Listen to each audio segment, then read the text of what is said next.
Welcome to this special evening with Joe Pass. My name's Don Mock, and we're here at Musicians Institute in Hollywood, and we're right here in the performance room where tonight Joe's going to play a concert and give a special seminar. You know, there's a lot of excitement and anticipation here amongst the guitar students. Joe hasn't been to the school for a couple years, and they're looking forward to what I'm sure is going to be a great evening of music. Now, it's early in the day still, and we're expecting Joe to arrive any minute now for a short rehearsal with drummer Joe Porcaro and bass player Bob Magnusson. And right after that, we'll have a chance to sit down and talk to Joe about his incredible career as being one of the world's leading jazz guitar players. Then we'll come back for the concert and the seminar, and we'll put you in the front row. You'll get a chance to hear Joe play and answer some questions from the students about his incredible playing technique. So I think he's coming now. Let's go say hello to Joe.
I think we got a couple of those. Yeah, the blue one.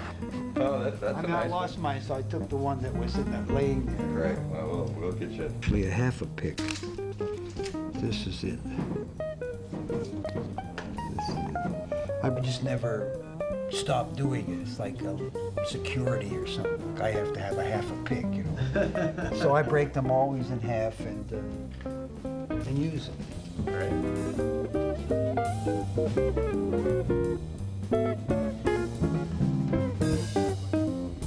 They probably have a real good sound system here, you know? And I don't know why I can't go direct. Well, I don't know why not either.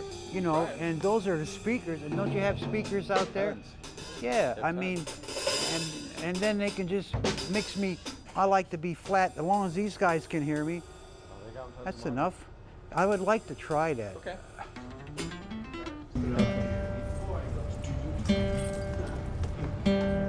Hey, Owen.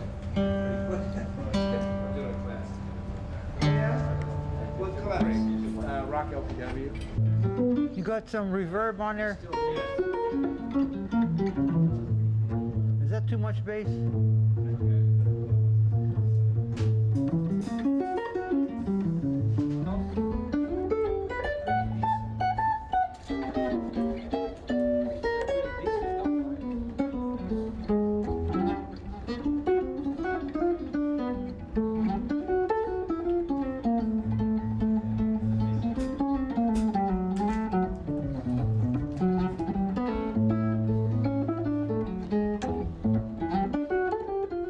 Well, the first thing I think people are going to notice when they watch you play tonight is there's no guitar amplifier up there.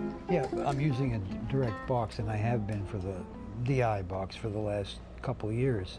And I just go through the house system, whatever the house is. If I'm in a good room with a good system, I have a good sound. If I'm in a bad room with a bad sound system, I have a bad sound. But I sacrifice that because I don't want to carry any stuff around with me. So Now, is that from years in the studio where you used to just play direct into the, or you used, No. you used amps in the studios, didn't you? yeah, I use the amp always. Polytone amplifiers? Always, yeah, Polytone, always. I just started getting tired of carrying an amp, you know, at the airport and this and that, and then I started using direct box because the sound came out in the room. It sounded bigger. You sound, because I would play with an amp and I sounded like I was just coming out of here where the amp was, which is speaker, a 12-inch speaker. That's what you got. You put a mic in front of it still. But when you hear the sound coming from the left side and the right side, And a lot of players say, but don't you feel uncomfortable because it's like the sound is far away, there's a delay. I like that. Yeah. The worst thing you want to hear is yourself in your ear real loud. Huh? Right, for sure. I agree. You know Yeah. how that feels? I know. I like that ambient sound of the room. Room Yeah. sound. I mean, some guys play with the amplifier right in back, standing up here on a chair. Yeah.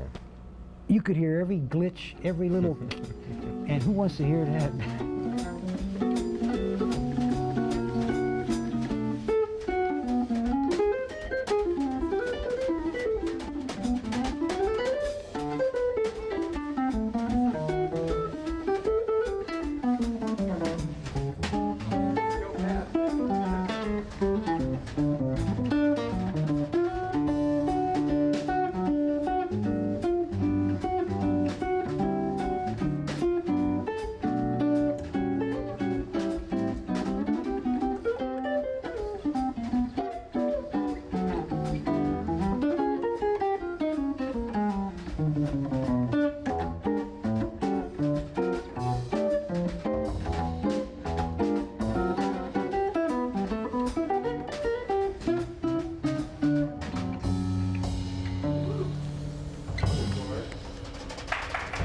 One tune. Gentlemen of the orchestra. Oh, how you doing? Good to see you, Joe. Nice to see How you. you been doing? I'm okay. How's Pretty things good. in Germany? Yeah, they're good. You know, Good. good. We might try that. Okay. What's that? We'll play this as a Is ballad. this Dizzy Gillespie? Yeah, but it's not hard. It's easy. That's real good. Come rain or come shine. We try this. Try this. I will play one solo. Yeah, Bruce with a bridge. Bruce with a bridge? Basically. Yeah. I mean, It's no, like this. I'm sorry, no, it's not. It's like this. You want to do that real quick? Yeah.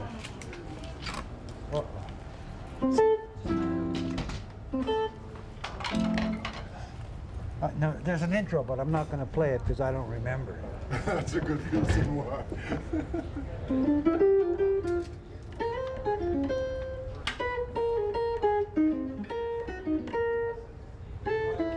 Something like I don't remember it. 1, 2, right on it. 1, 2, 3.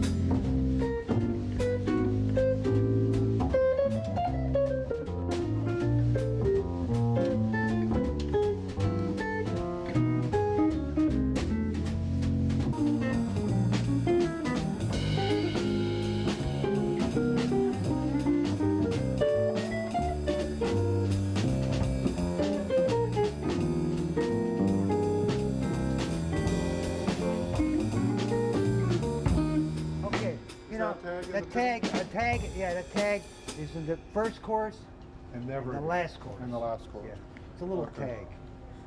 tag.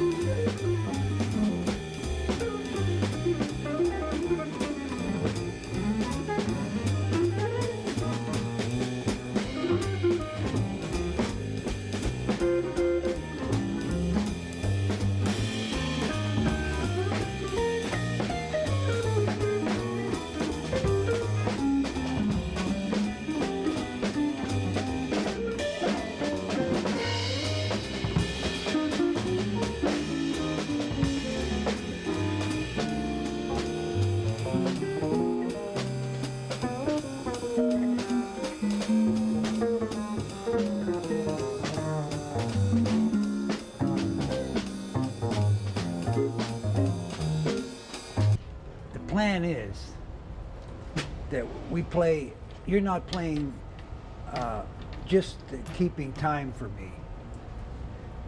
I mean, we're just playing together. So if you feel like going to like that, you do that.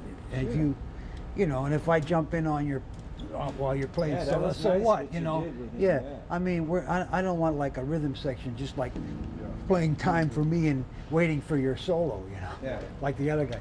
I just want to play, hey, whatever, you know, I don't care. I'm just doing, I'll give you.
You were telling me this is a new guitar you got from Gibson. Yeah, I endorsed Gibson, and they made this one for me. And it's not one that they, it's not on the market. Is it a model number that we'd recognize? No, Is it what do we know? Why? no, it's not a model number. It just says master model, and it has a serial. It has a number, but it's like a lot of numbers. It's not any, no. And I told them like I would want the neck a certain way, like this, sort of flat in the back, around, and not. And I said to put the pickup up here, and I said no other pickups. This is like on like a 175. It is. It's a little thinner though. I noticed it's Yeah, quite thinner. a- I also asked for thinner, Right. and that's it.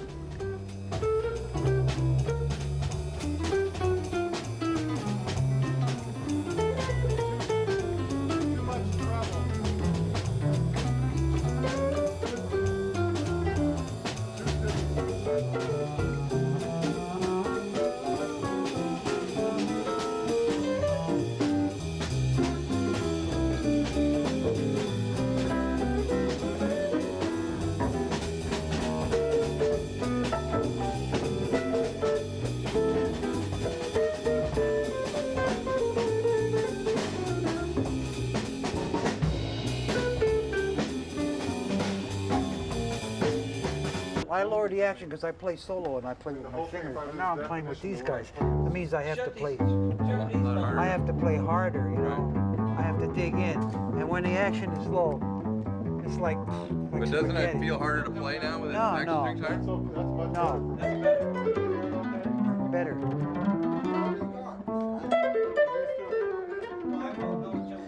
I might even raise it some more. Raise it more. And make it pretty sharp. That's like tune it. That's good, man. Different.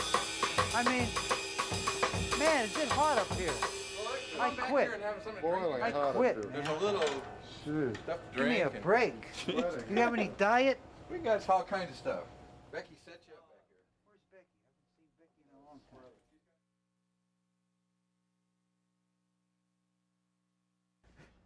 Well, it's great to hear you play. You've rehearsed with the band now, Bob Magnusson and Joe Porcaro. Yeah. Sounded real good so far. We rehearsed. Yeah, we sort of rehearsed. I don't like to rehearse. You know. Yeah. I mean, honest, I hate it. Yeah. Yeah, and I know it's not right because when I played a lot with Oscar Peterson, you know, for about 10 years, and he never rehearsed. Never.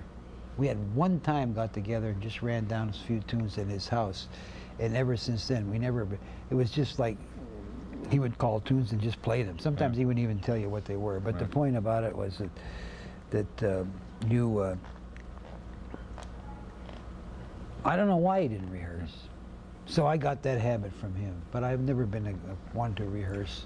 Well, I've always wanted to ask you about, you've played, Oh, wonderful, wonderful. Thanks, Joe.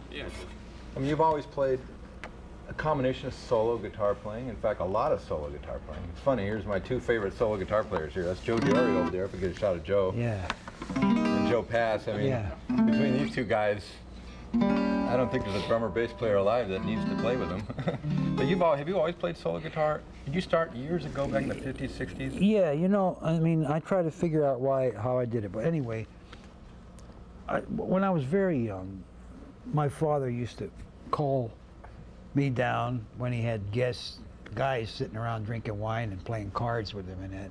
And after they got through with that, he would call me down to say, play something for these guys, because he was like, you know, I could play. I was like 14 already playing. And I mean, I was alone. I had to play songs. I had to play a tune. I couldn't play a scale or exercise.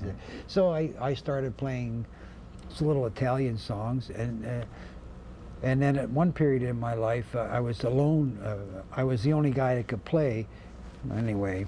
And so I always had to play for people, and there was never anybody to play with. So I had to play kind of myself. It also gave you an incredible repertoire of just knowledge of tunes. Tunes, because I listened to a lot of tunes, and I played with, when I was very young, I played with a lot of older guys, right? And they played all the tunes. I didn't even recognize half the tunes you play. They played all the tunes Yeah. because those were the tunes that were popular of the day, and they are now standards. Right.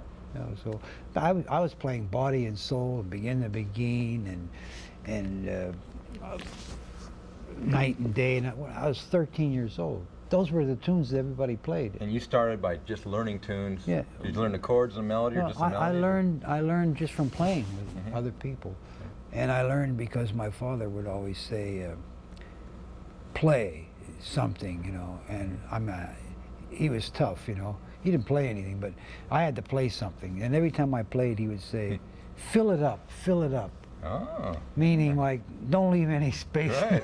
So I was 'Cause that's what you're really good at doing, of course. filling it up. is, Yeah, I'm better at fills than I am at. We call those, what is the term? Like, I'll think of it in a What? minute. Virtuoso fills. That's Yeah, what we yeah, call, right, when we yeah. talk about you. Yeah, You yeah. play the melody, then you do and these do amazing little fills. Fills, yeah. Yeah. And they connect up the melody Right. with the secret to filling something up is not playing arpeggios or playing runs. It's actually playing runs, but it's actually like making sure that you make the connection to the next phrase. So it isn't like if you play a note and then you're on G, so now you play a fill. It's not that. Right. It's got to go With the melody. to the next bar. Mm-hmm. So it's not like ba ba ba ba ba ba ba ba ba ba ba ba. Right. It's anyway. Well, speaking of those tunes, you guys rehearsed. What are you going to be playing tonight?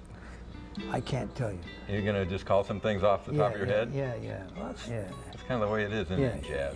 Yeah, I mean, for me, it's more comfortable that way. A lot of times you pick the wrong thing, but so what? What are you going to do? I mean, I've been playing a lot with my fingers so that, you know, when you play with your fingers, a lot of the playing is with the left hand. Sure. It's slur, hammer, pull off. You get a, what's that? Not like a saxophone feeling. What is Legato. that? Legato Yeah, feeling. yeah. You get a nice Sure. legato feeling. Now, when you switch to the pick, you have to make a little adjustment. It takes maybe 5 minutes or 10 Sure. minutes because suddenly it's different. And I didn't discover that until maybe a year or so ago. I thought Yeah. I could just pick up the pick and play. But you've always done both. I remember years ago you playing with the fingers and the Yeah, pick. But yeah. I think some of the electric type records that I have of yours, it's mainly pick. Pick, yeah, yeah. When the Ella Fitzgeralds call you and they want you to accompany them, you used to do a lot of that. Yeah. Is that, what'd that feel like for you to accompany singers or a horn player or something? Oh, I like it. We don't think of you as that. We think of you as a, Yeah, as I like featured it. artist. But I like it. No, I like it. I mean, it was an opportunity for me to play with people that when I was a kid, they were well-known stars. I mean, and here I am now. I've played with Ella on and off for 10 years, and Oscar Peterson, and Dizzy Gillespie, and it was like a real surprise and a thrill for me, really. I mean, Norman Granz was responsible for that, putting me with these people, and I always felt that That's right. that I didn't. They were like icons, you know. And I mean, how did I fit in there? You know, who's this guy? And he said, "Well, if you couldn't play, you wouldn't be there." That's. I mean, Oh, that's just. But I still don't accept that. I mean, I always felt that it was lucky of me, and I also feel that I never realized until lately to realize that this playing the guitar and music is a gift that I've gotten from God, you know. Well, and it's not like I'm lucky or nobody in my family played anything. It has to be a gift, and that's what else. I mean, and I have to now say that I thank God for the gift. I mean, I we never all thought do. of it. Yeah, you know. Yeah. I mean, how do you do this? I mean, I didn't go to GIT. I know. There wasn't any when I was there. I know that's what obviously is the amazing thing is we have so much technical help nowadays to learn to play, and you learn to play. You know, I'm not sure of the years, 40s, 50s. I learned I started in 1939. Yeah. And I've been playing a long time. And there were a lot of guys that learned. I mean, all the guys before the advent of schools and technology and all that learned to play kind of through experience.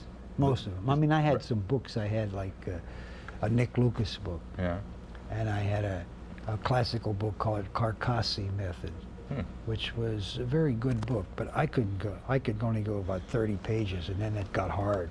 And Yeah. Well, a lot of records in. A lot of listening to. I had no record player. Really? No, I used to go down to a music store, and that was selling instruments. In those days, there were no record stores. Instrument stores. Yeah, They yeah, of sold course. pianos, and everybody played steel Hawaiian guitar, like like this, you know? Like this. Yeah, Those little. sure. That was. Uh, That's okay. It's plywood. He didn't hurt it. No. Anyway, and so the music store sold instruments, and they had a little section with records, and you would buy a Perry Como record, or, you know, Three Sons record. And where I lived in Johnstown, Pennsylvania, the guy who worked in the store liked jazz, so he would order one jazz record, and nobody bought it, but we all went down and listened to it. Oh, he So- listened to it at the store. Yeah, at the store, yeah. Jeez. And that's when I heard Charlie Parker, a record called Show Enough. Oh yeah. And when I heard that, I said, "Wow, this is for me." Did you think I'd like to do that on guitar? Like to Oh, sort I of- just wanted it. I just did it. I mean, Yeah. I just took me and a friend of mine. Somehow he had a little portable record player, and we got a whole record and copied the piece. Took us like hours, 8, 9 hours, and but I liked it so much that I sort of wanted to play like a horn player.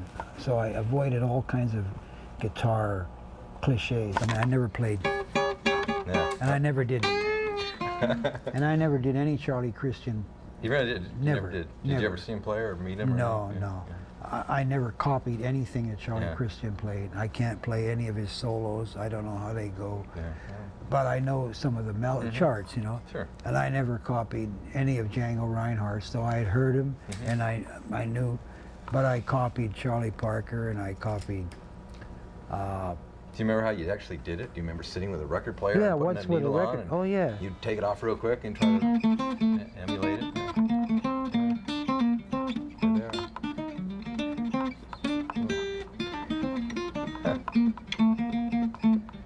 That's like I got rhythm thing. Sure, yeah, I get Okay. that, absolutely. Okay. The thing about it is, I would have to go put the record on. Yep.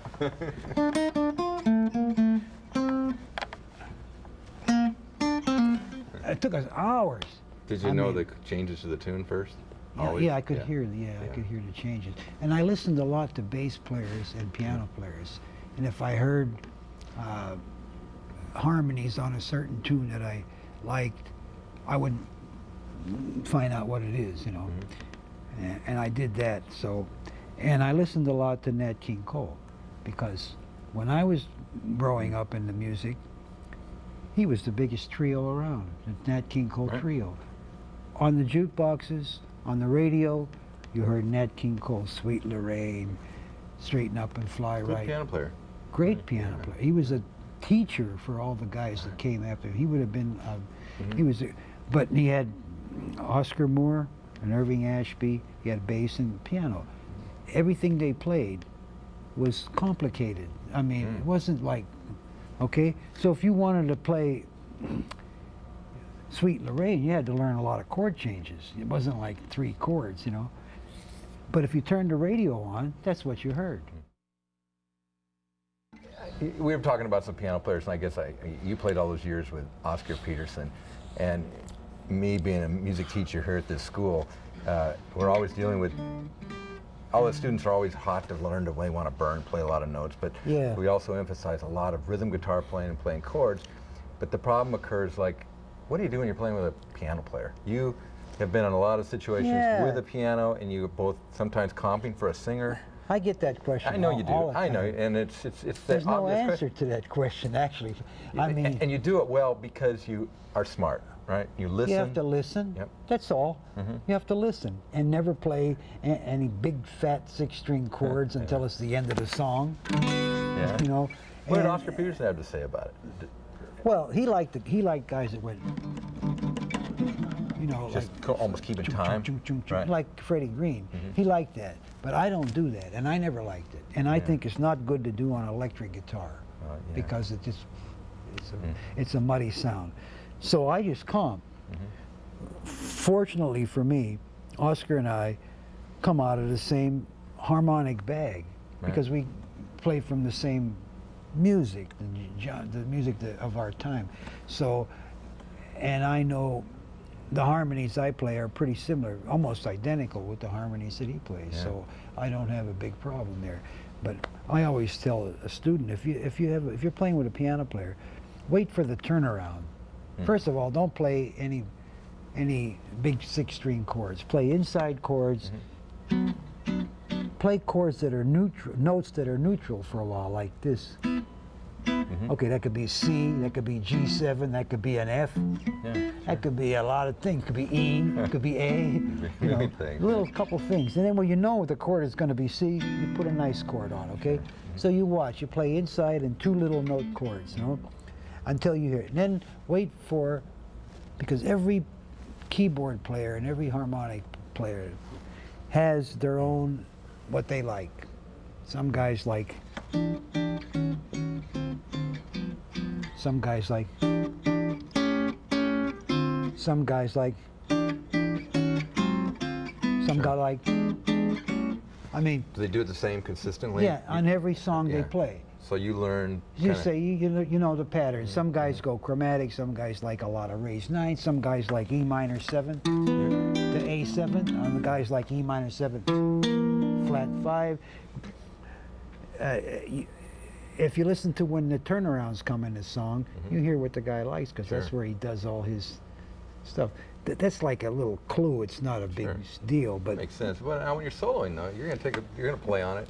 What if you're not exactly in agreement with the kind of comping they're doing? I mean, you expect them to listen to you and. No, they don't listen to piano players anyway. That means piano players don't listen to guitar players? No, they don't listen to you. Are you kidding? I mean, you're just a guitar player. What do you? Just a guitar player. Yeah, you know. I mean, you don't know anything about chords. No, I mean, you know. that's So, yeah. Well, I mean, I try to fit with whoever I'm playing with, you know, and sometimes you're playing on a dominant and they're playing a minor 7. Yeah, there's probably a lot of that in blues and a lot of types of progressions. So you just make it work. Make it work. Yeah, you have to make it work. You know, when in doubt, play chromatic, slide, play. But I think the real key is that you have to keep your ears open. You have to listen, and you have to fit with the guy. If the piano player, if you know more about harmony than he does, you cannot change him. And he's got you beat with 88 keys.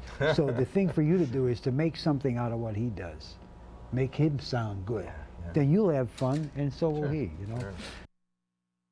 Well, we'll let you get ready to play, and I just want to thank you for coming in and doing this. And, thank you, Don. It's always great to talk to you. We'll go relax and put you up on the stage and play all the good notes that you know. I hope. Listen, I've never made anything without a glitch or a mistake in it. That's my trademark. Well, that's what makes it live, right? Yeah, it's the truth. I mean, you play live whether you're in a studio. I mean, that's. Yeah, my records are all like that. I'll be playing along, all of a sudden you hear, what's that?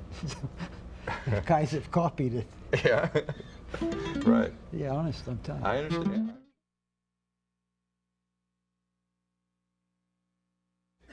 Joe Pass, of course, one of the finest solo jazz guitar players in the world. He'll be playing some solo pieces tonight, but he's also going to be playing with 2 of our top players here at the school, and you know them well. Joe Porcaro playing drums. Joe.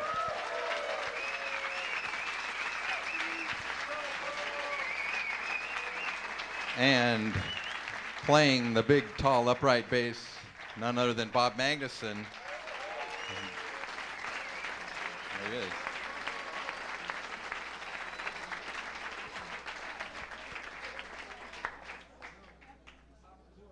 And of course, the one and only, all I can do is introduce one of the greatest living jazz guitar players to ever touch those 6 strings. This is Joe Pass.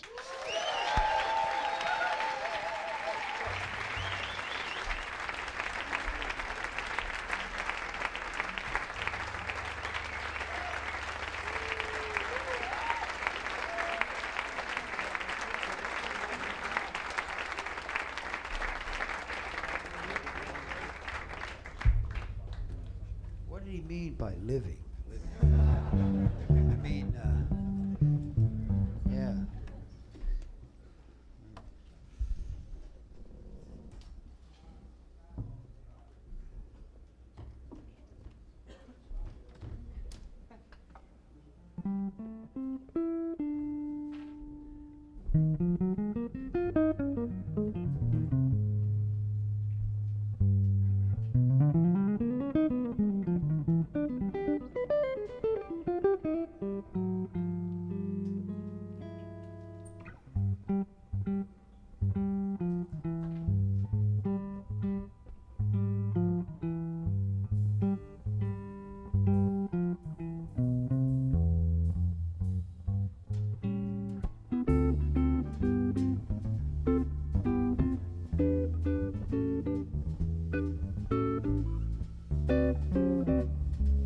That was a piece called Satin Doll, kind of a standard Duke Ellington piece, and Duke Ellington is one of our great American jazz composers. On the break in the beginning, I played.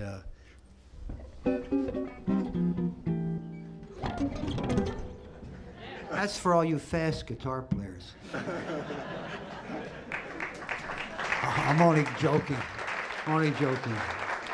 I used to like to play fast, now I don't.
That's a piece called "You Don't Know What Love Is," and this is my ending.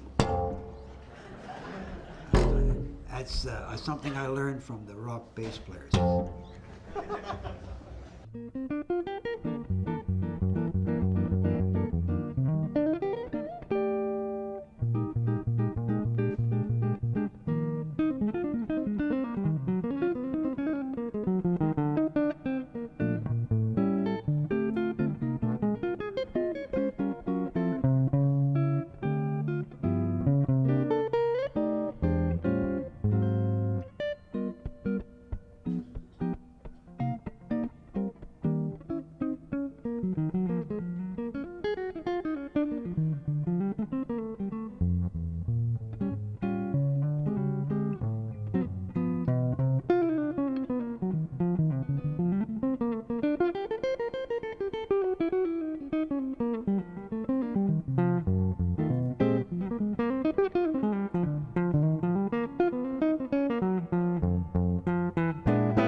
So Joe, what jazz songs right now are really popular with audiences, especially if maybe they're not paying attention, you want to grab their attention?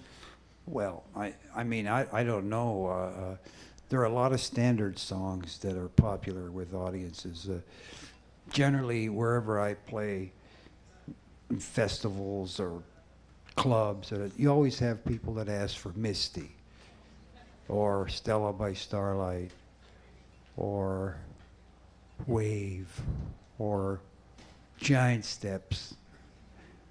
People that ask for Giant Steps don't really know what they're asking for.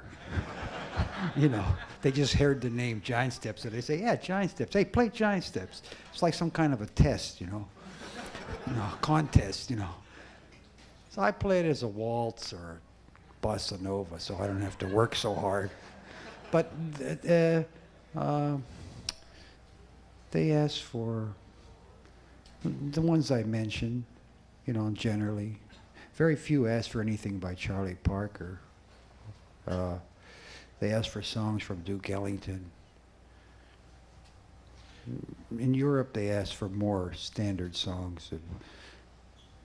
All the Things You Are, Cole Porter music and that. But probably the songs that you like are the ones that they ask for. Satin Doll, they always ask for that. As soon as you play, you get applause. I'm only joking.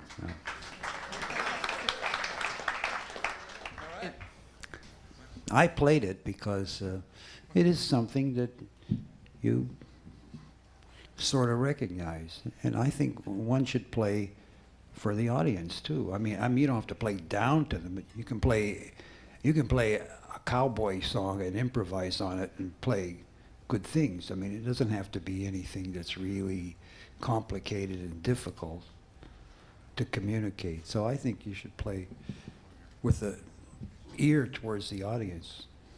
You know? Okay, here you go. Yes. Hi. Hi. Could you explain and demonstrate your 5-position caged Oh yeah, gee. and how you visualize and apply it in a 2-5 situation? How do I visualize what? In a 2-5 situation, how you... 2-5. What's a 2-5? Wait a minute. I That's have it. I have 2-5 is like a D minor G7. That's like a 2-5, Well, when right? when you play tunes, basically. Yeah, okay. I mean, I'm not teasing you or anything. I learned by like chords, you know, like C and F and G, and then I had students, and the students started telling me, yeah, that's a 2, that's a 1, and a 5, and I said, what kind of? So I found out what that was, you know, sort of. But don't ask me about modes because I don't know anything about them, and that's it. Okay. 2-5. Well, anyway, the way I do it is these are what I call them folk chords or country chords or power chords. You know, but anyway, this is a form. This is C form. If you had a bar, they're all bar forms. If you had a bar here, this is where the bar would be. And this is C form of C. And this is the A form. And this is the G form. C, A, G. And this is the E form. And this is the D form. Okay, these are all bar chords, meaning that here's the C form of C with a bar, which is above the neck, the nut. Here's the C form, A form of C. Here's the bar. Here's the G form of C with the bar. Here's the E form of C with the bar. And here's the D form of C. So the D form and the C form are the same. So here's like C, A, G, E, D spells the word caged. If you can play off of 3 forms, you can play all over the guitar. If you want to play in D flat, you just move up. If you want to play in D, here. If you want to play in D flat, if you want to play in D flat, you move up. You move those bar forms up. They are all bar forms. They're very simple to play. What they do is anchor you. You know where you are. For instance, you're in a C, F, B flat, E flat, A flat, D flat, G flat, B, E, A, D, G, C. C, F, B flat, E flat, blah, blah.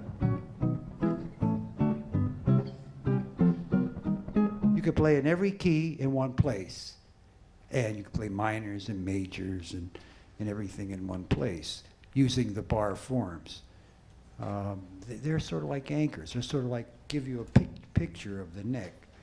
And then she wanted to know something about how I play what is it? The 2-5. So 2-5 is D minor and G7. D minor or any minor to a dominant.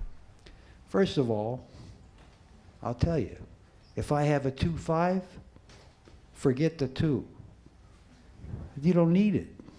Why are you playing the 2? What is it like?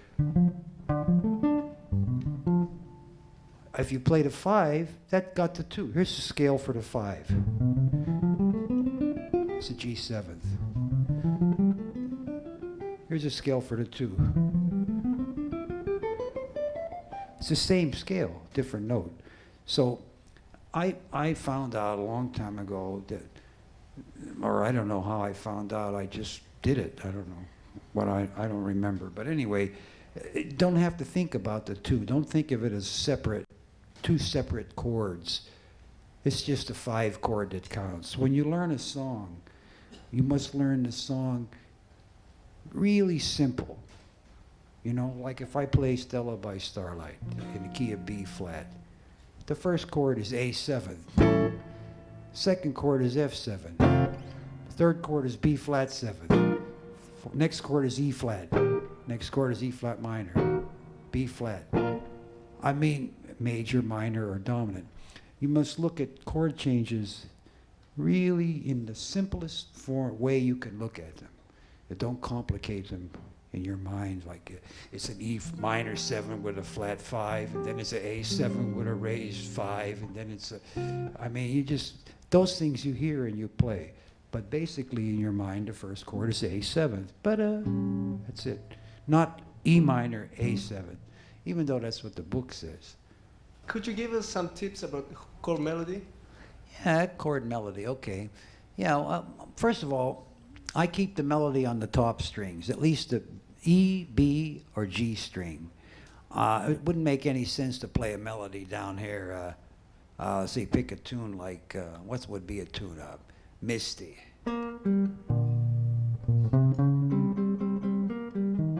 I mean, what's that? I mean, what, you know, so, I mean, common sense tells you don't voice that way. I mean, so automatically, okay, you start, okay.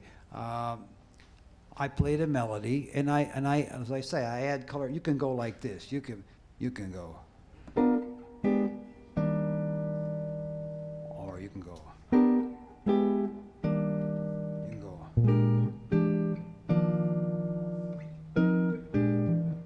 There's different ways you can go. You can always move a half step into the chord. So that's D to E flat with the E flat root. This is the 9th in here. So if I have a B flat 7th chord, I put maybe 11 in it, or sus.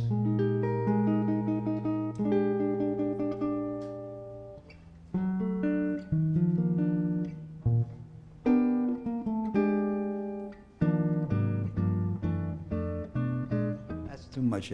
Sometimes people reharmonize things, especially guitar players, and they have like 10 chords in 2 beats. You know, I mean, it doesn't do nothing. You know, it's just like showing like you got all this movement, but you can't play on it. You're too busy. I simply add color tones to my chords. You know, you can play that. You can play. The difference between that is.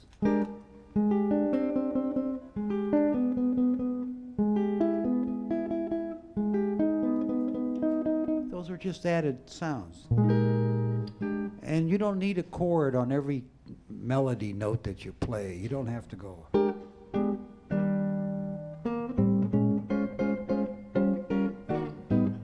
I mean, you're killing yourself for no reason. I mean, why not just go like this? I don't play no chords. I just, because when you play a chord, the sound is there. It's heard it's heard. You hear it, and the harmony stays. You don't have to go.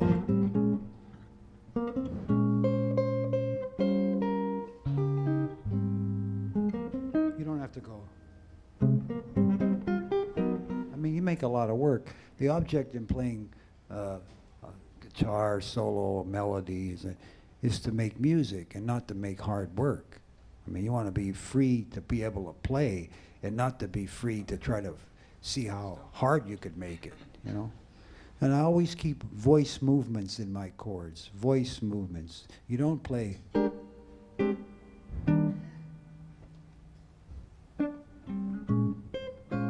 You have to.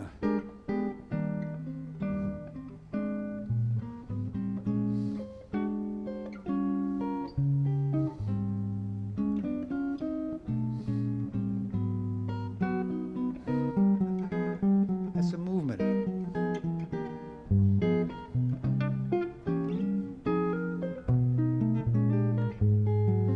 You always have motion. When you're, especially if you're playing solo guitar, you got to have motion. You got to have something that sounds like it's moving, you know. You don't play the chords like bink, bunk, bunk, and then wait, or play a fill that doesn't go anywhere. I found out that you have motion. And a lot of people think that you're playing like bass notes at the same time you're playing chords, at the same time you're playing melody. And it's not like that. It's an illusion. you're playing a bass note. Sometimes you're playing a chord, sometimes you're playing the melody, most of the time, and you're filling. So it's all done by doing something with motion. If you try to play a bass note and a chord on every beat, you'll be working for 8 months on one song. And then once you learn it, that's the only way you're going to play it. Good evening, Joe. Sounds fantastic. Thank you. If you wanted to take an up-tempo song such as in a mellow tone or something, and you wanted to reharmonize it to give it a darker sound, how would you go about doing that? Are there any general rules you follow to reharmonize a song? Reharmonize it. Yes. Yeah, I don't really reharmonize. That's the song goes.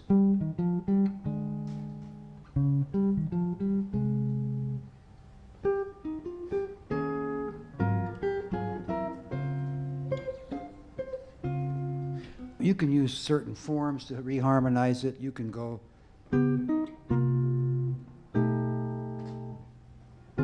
That's pretty good.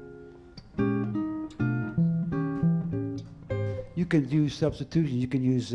You can always move a half step into a chord, or you can always move a half step above a chord. You can always play the flat 5. There are a few little things that you can do. That tune I wouldn't reharmonize because why? It's a tune that goes. So what do you reharmonize? It gets.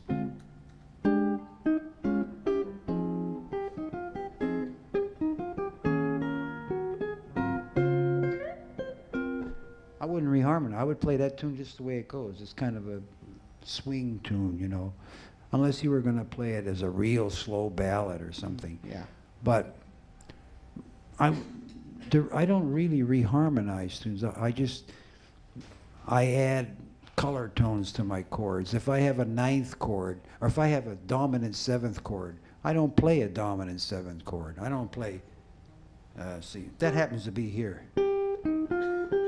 Okay. Chord is A flat. Well, I wouldn't play that. I'd play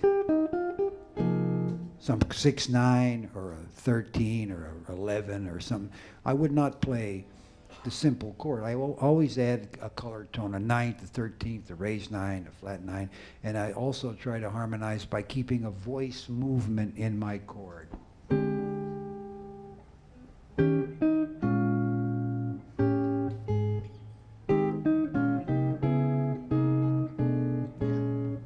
Something like that, you know. Is there Yeah. anything that you can say to sort of simplify, because the infinite possibilities involved in jazz blues, and Yeah, sure. what to do, you know? I don't know. I mean, first of all, a lot of chords, I call them grips, chords. If you look at them, they dictate melodies to you.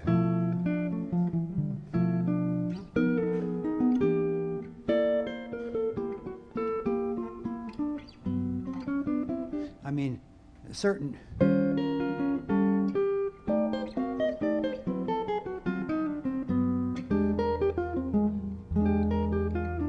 I mean, a lot of the things you want to play, the jazz lines that are heard and played, are right in the chord. They're right around your fingers, you know. And so that's one thing. Second of all, I don't play the chord and then play scales. It is better to play than to play. If it's what you hear. In other words, it's better to play only the things that you hear. So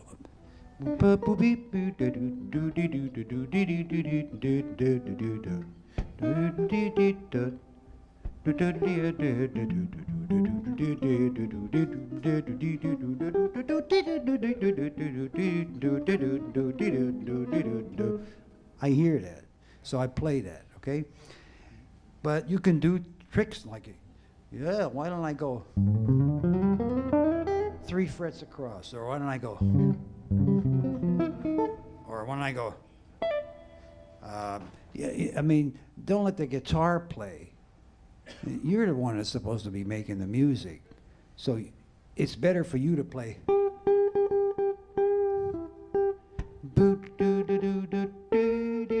Then to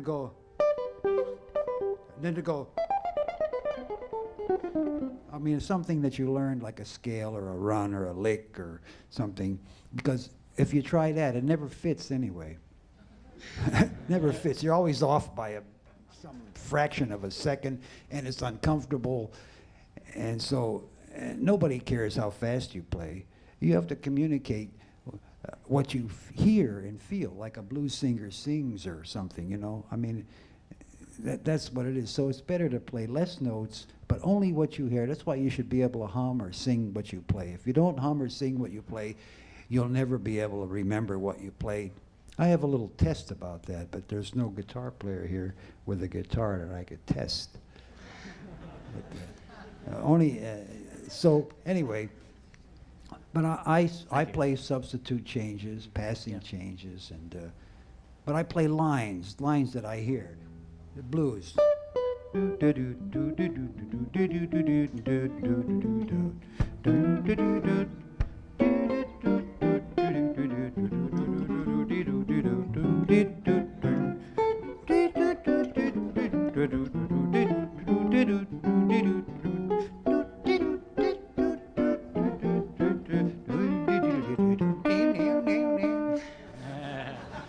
I mean, I play what I hear.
Thank you very much.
'Cause I wrote about 2 songs in my whole life.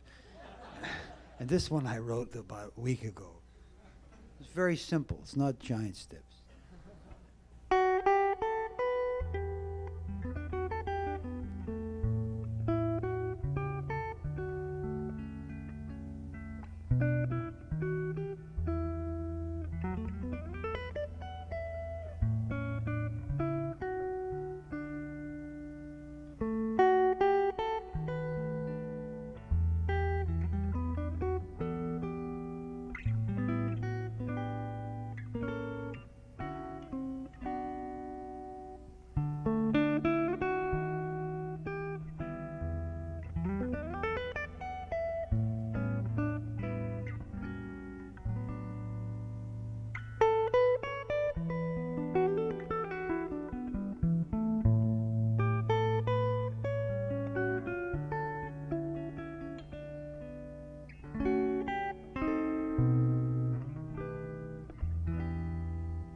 Thank you. Thanks.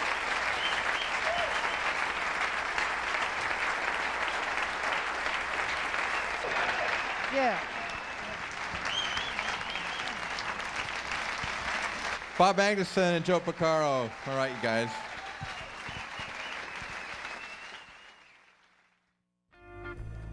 I think I could have done 3 hours. Yeah, easy. Yeah, and oh, thank you. And really try to explain things to the guy. There was not enough time to try to talk about it. But anyway, I like to talk anyway. That was a difference, you know. It was great. I thought that was really great. Thanks. All right, Dan. Have a picture. Was he good? Did he pass the audition? Okay. Okay. It's good. Hey, what do you say? How you doing? Hi.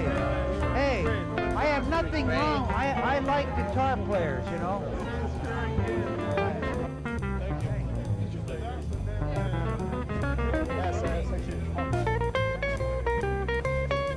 Hey, Brock, thank you very much, huh? Oh, man. I'm sorry I was off today. Oh, man. You were great. Nah. But I look forward to December. Me too. Yeah.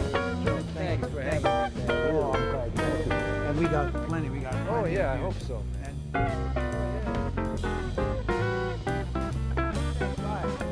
Hey, bye, guys. Mamma mia. Come ahead. Listen, you gotta practice. And you know what you gotta do? Learn to play songs. There you go.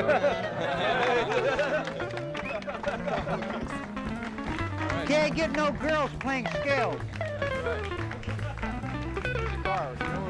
Put it in the water. Thanks. Yeah. I'm in the park. Hey, Don, thanks for having me, huh? Say hello to Roger. Tell him it's too bad because I had a lot of chicks.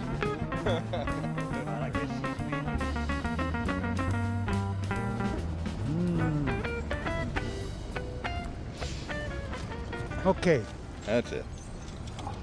I see you guys. Thank you.